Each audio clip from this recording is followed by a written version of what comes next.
To रज short hand. Dictation शुरू होगी 5 सेकंड बाद।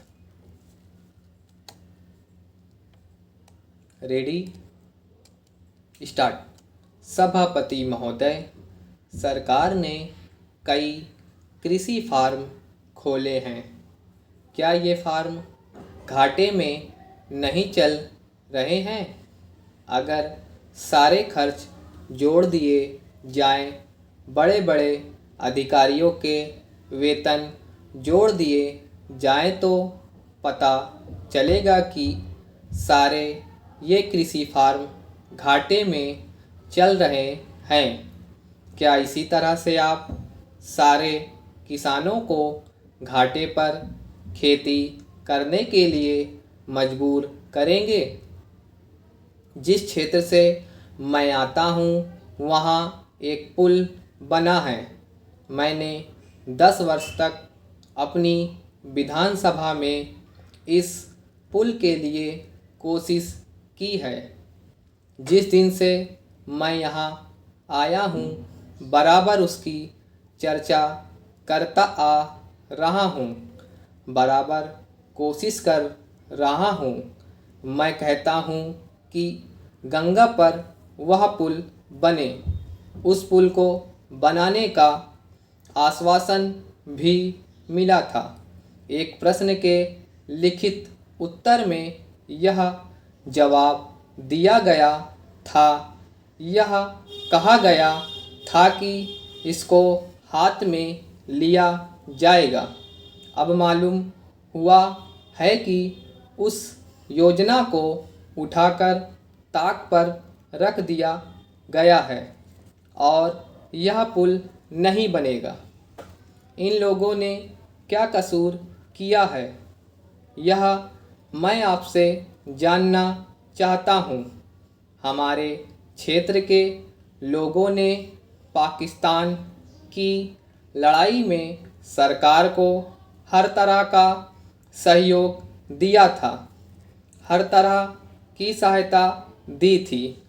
हमारे यहाँ के नौजवान भी मोर्चे पर जाकर डटे। जिस समय पाकिस्तान के साथ हमारा युद्ध चल रहा था तो कहीं कोई बात नहीं थी, अन्न की कमी कहीं नहीं थी। अन्न की कमी भी हमारे विरोधी साथी पैदा करते हैं, जो यह चाहते हैं कि सरकार असफल हो जाए। ये लोग जो कहते हैं उसको आप समझें। एक तरफ तो हमारे मित्र की बात है जो देश के बड़े बड़े शहरों में दंगे करवाते हैं, दूसरी तरफ हम हैं जो कि इनकी बातों को नहीं समझ पाते। इनको सभी वे लोग मिल जाते हैं जो बेकार होते हैं या जो दंगे करवाने के लिए उत्सुक हैं। इसलिए सरकार का इन सारी चीज़ों की तरफ ध्यान जाना चाहिए और उसको सोचना चाहिए कि क्या तरीका इन सब से बचने का हो सकता है। एक ही तरीका हो सकता है कि इस देश में हर आदमी को काम मिले, देहात में लोगों को करने के लिए काम मिले और खादी कमीशन की जो योजना है और जो कि एक अच्छी योजना है वह ठीक तरह से चले।